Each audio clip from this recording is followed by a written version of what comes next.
सरकार आपकी है, यहाँ के विधायक आपके गठबंधन के हैं, सांसद आप खुद हैं, और मान लीजिए कि विभागीय प्रॉब्लम की वजह से, उनके काहिलपन की वजह से कहीं ना कहीं जो बांध है ये डैमेज कर गया है।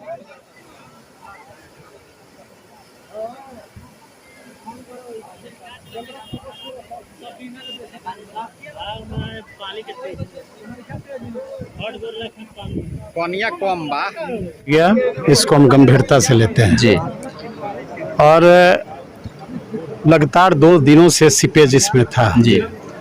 विभाग के जानकारी में था कि यहाँ पर सीपेज है, लेकिन 2 दिनों के अंदर विभाग के स्तर से कोई तत्परता नहीं दिखाई पड़ी और विभाग की उदासीनता, एक तरह से कह लीजिए लापरवाही के कारण यह तटबंध टूटा, जिसके कारण प्रलयकारी बाढ़ की स्थिति उत्पन्न हो गई।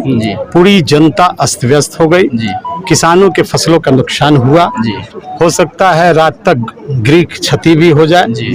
कोई घटना से भी इनकार नहीं किया जा सकता है। भय का वातावरण हो गया और मैं यह विश्वास दिलाता हूँ कि इस मामले पर चुप बैठने वाला नहीं हूँ। और सरकार ने भी यह फैसला किया था कि जहाँ बांध तटबंध टूटेंगे वहाँ के संबंधित अधिकारी को निलंबन की कार्रवाई की जाएगी। जी सर। और मैं अभी डेंगू रोग से ग्रसित हूँ और डेंगू होते हुए भी जैसे हम सुने कि टूटा हमारा छड़की तटबंध टूटे हैं, हम पटना से चल के यहाँ आए लोगों की हलचल को जानने के लिए। पटना जाने के बाद तुरंत विभाग के मंत्री से, विभाग के प्रधान सचिव संजय अग्रवाल जी से मैं मुलाकात करूंगा, यहाँ की पूरी वास्तविक स्थिति से अवगत कराऊंगा और हमारा प्रमुख मांग है जो दोषी अधिकारी हैं उन पर आप तुरंत कार्रवाई कीजिए, एक्शन लीजिए, इसको तुरंत बांधिए ताकि प्रलयकारी बाढ़ की स्थिति उत्पन्न ना हो। लोगों को इस आपदा मानक के तहत राहत कार्य चलाया जाए, एनडीआरएफ से लेकर उनके भोजन का इंतजाम किया जाए, फसल क्षति का इंतजाम किया जाए, मेडिकल टीमों का गठन किया जाए, पॉलिथीन इत्यादि की व्यवस्था की जाए। इन सारे चीज़ों पर जाकर हम बात करेंगे ताकि हमारे किसानों को, हमारी जनता को कोई इस भीषण परिस्थिति में भी कोई कठिनाई ना हो। सर, इस परिस्थिति के लिए जिम्मेवार कौन है? सरकार भी आप ही की है, आपके गठबंधन के यहाँ पे विधायक हैं, जो सांसद हैं गोपालगंज के वो आप ही के पार्टी के हैं। किसे आप जिम्मेवार मान लीजिए कि जो विभाग है वो तो आप ही लोगों के अंतर्गत काम करता है, कोई अलग तो है नहीं। देखिए, हम कभी जवाबदेही से नहीं भागते हैं। हम अगर जनप्रतिनिधि हैं, हम विधायक नहीं भी हैं, लेकिन हमारी बिहार में सत्ता है। बिल्कुल, कोई भी घटनाएं होती हैं, उस घटना से जनप्रतिनिधि कभी जिम्मेवारी से पीछे नहीं हटता है। मैंने शुरुआत दौर में ही कहा कि 2 दिनों से अगर सीपेज था, 2 दिनों के अंदर अगर इसको विभाग बचाना चाहता तो निश्चित रूप से इतना बड़ी घटना नहीं होती। अगर उनकी लापरवाही उदासीनता से यह टूटा तो मैं जिम्मेवारी लेता हूं और इस पर कार्रवाई हो ताकि भविष्य में इस तरह से अधिकारियों का लापरवाही बंद हो, इस दिशा में मैं कार्रवाई करूंगा। सर, जो बाढ़ की आपदा है कहीं ना कहीं अधिकारी और नेताओं के लिए एक अवसर भी पैदा करता है, क्या कहेंगे आप इस पर? देखिए, अवसर की बात नहीं, हम तो 2017 में भी बाढ़ में देखे, 2020 में देखे, आप तो खुद देखे सिकटिया में। हम तो पानी में जाकर बोरा में लेकर हम बांध बचाने का काम किए।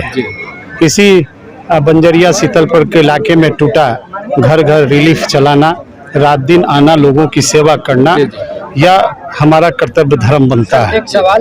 आक्रोश स्वाभाविक है। अगर किसान 6 महीना से फसल लगाए, उनके फसल की बर्बादी हो गई, उनके अगर मकान इस पानी में समाप्त हो जाए, उनको लाखों रुपए की संपत्ति का नुकसान हो, उनके जानवरों का नुकसान हो, तो लोगों का आक्रोश स्वाभाविक है। उस आक्रोश को मैं समझ रहा हूँ क्योंकि बाढ़ की त्रासदी हमने भी झेला है, लेकिन अधिकारियों की एक तरह से मैं लापरवाही मानता हूँ कि हमारी जनता को इतनी बड़ी कष्ट हुई है, इस पर कार्रवाई हो, इस दिशा में मेरा अथक प्रयास है। लास्ट सवाल, आपका तबीयत भी इस पर बात की है कि आपदा का तैयारी शुरू करा दीजिए और अपने कर्मचारियों से बुलाकर पूरा इलाका में जहां तक ये पानी फैलने की संभावना देर रात तक है, चूंकि आगे भी एक मुख्य तटबंध है, इसलिए ये अमरपुरा, सल्लेपुर, बंजरिया का जो गांव है या रामचंद्रपुर, रामपुरवा, डुमरिया तक ये पानी जा सकती है। इन सब गाँव में रिलीफ की तैयारी शुरू करा दीजिए और रिलीफ में कोई देरी नहीं होनी चाहिए। अगर यहाँ के जिला प्रशासन के लोग हमारी बात को नहीं सुनेंगे तो हम पटना में अपनी फरियाद को लेके जाएंगे। हमारी बात कैसे नहीं सुनेंगे और जनता को राहत कैसे नहीं पहुँचेगा। जी सर, इस क्षेत्र की जनता से आप लास्ट में क्या कहेंगे? जनता से अपील है, इस दुख के घड़ी में हम लोग उनके साथ हैं, उनके हर परेशानियों में हम साथ खड़े हैं और वो धैर्य रखें। हम लोग का पूरा प्रयास होगा कि यहाँ की जनता को इस विकट परिस्थिति में कोई कष्ट हम नहीं होने दें। चलिए तो यहाँ पे हैं जो बैकुंठपुर के पूर्व विधायक जी हैं, वो यहाँ पे बता रहे हैं। हम लोग मौजूद हैं बैकुंठपुर के बंजरिया में और यहाँ पे जो है इस क्षेत्र के जो सांसद महोदय जी हैं वो भी यहाँ पे मौजूद हैं। सर एक मिनट। तो चलिए यहाँ पे मौजूद है हमारे साथ गोपालगंज के वर्तमान जो सांसद हैं डॉक्टर आलोक कुमार सुमन जी। सर क्या कहेंगे इस पूरी विकट परिस्थिति के लिए? देखिए, बांध का टूटना तो दुखद है, लेकिन सबसे सरकार आपकी है, यहाँ के विधायक आपके गठबंधन के हैं, सांसद आप खुद हैं और मान लीजिए कि विभागीय प्रॉब्लम की वजह से, उनके काहिलपन की वजह से कहीं ना कहीं जो बांध है ये डैमेज कर गया है। सब तो प्रशासन के पूरे लोग, विभाग के लोग पूरे लगे हुए थे। अभी कहाँ इसमें किस तरह की दिक्कत आई, थोड़ा सा जांच भी करेंगे, हम लोग जांच करवाएंगे कि एक्चुअली बात क्या हुई। इसलिए कि इतना मजबूत तटबंध है, चौड़ा भी है, मजबूत भी है, पानी का प्रेशर भी उतना ज्यादा नहीं था। पहले 4 लाख 4.5 लाख क्यूसेक तक पानी आया तो भी कहीं कुछ नहीं हुआ। अभी 1.5 लाख क्यूसेक पानी जब आया तो ये कैसे टूट गया, ये भी थोड़ी सोचने वाली बात है। हम कहीं ना कहीं जो बाढ़ या आपदा आ रहा है, जनता तो इसमें कहीं ना कहीं पीस रही है, लेकिन नेता और ठेकेदार और जो अधिकारी इससे जुड़े हुए हैं उन लोगों के लिए क्या ये अवसर प्रदान करता है?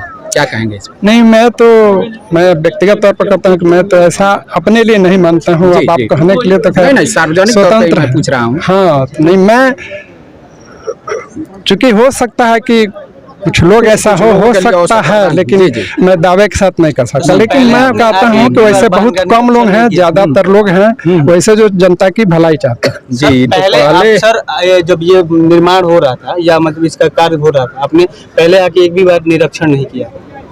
उस वक्त मैं एमपी था भी नहीं, मैं उस वक्त एमपी था। 3 साल से अभी नहीं, नहीं, अभी नहीं, सुनिए बात सुनिए, नहीं आपको पता नहीं है, ये 3 साल में मैं 5 बार यहाँ से घूमा हूँ। 5 बार। जी। आप नोट कर लीजिए, कहिएगा तो रिकॉर्ड दिखा दें। नहीं सर, आप आके देखेंगे, अच्छी बात है सर, इसके लिए आपको सराहनीय है। गलत सवाल अभी आप 5 बार में घूमा, 5 बार जब भी बाढ़ आती है। सर एक मिनट, जो भी इसमें विभागीय दोषी पाए जाते हैं, दोष तो है उन लोगों में, इसे आप मान रहे हैं ना?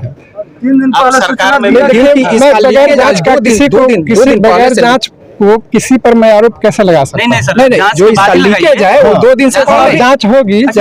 आपकी सरकार भी है, आप सरकार अभी आपको कब मालूम चला कि बांध टूटा है? अभी मुश्किल से 2 घंटा पहले चला और मैंने डीएम से बात की और प्रशासन से, बाढ़ नियंत्रण विभाग से बात की और मैं चल दिया। ऐसा तो जो यहाँ जनता है उसके बचाव के लिए क्या किया जा रहा है? हाँ, अभी तो मैं यही कहूँगा कि पानी कम है, पानी का प्रेशर कम है, कम हो रहा है, इसलिए अभी मेरे हिसाब से खतरे की कोई बात नहीं है। तो मैं जनता से भी अपील करता हूं कि पैनिक नहीं हो, लोग घबराए नहीं, और आप सब से भी, मीडिया से भी अपील है कि जनता को विश्वास दिलाएं और कहें कि वो घबराए नहीं। सर उसका जो फसल नुकसान हुआ, फसल तैयार हो गया था, जो फसल नुकसान हुआ आम जनता का, उसके लिए हाँ उसका आकलन किया जाएगा, फसल नुकसान का आकलन किया जाएगा। तो हर साल सरकार मुआवजा देती है।